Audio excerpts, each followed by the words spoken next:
How to clean vending machine's refrigeration system. Unscrew all the screws on the back cover of the refrigeration system.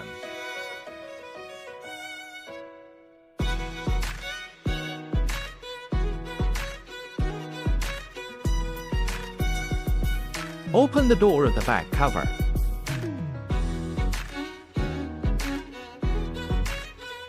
See that stencil in there?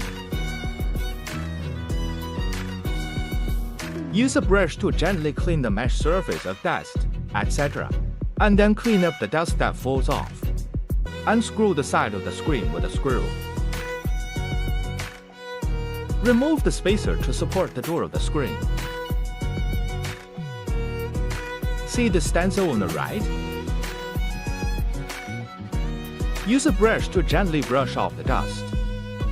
Then use a hairdryer to clean up any dust that falls out.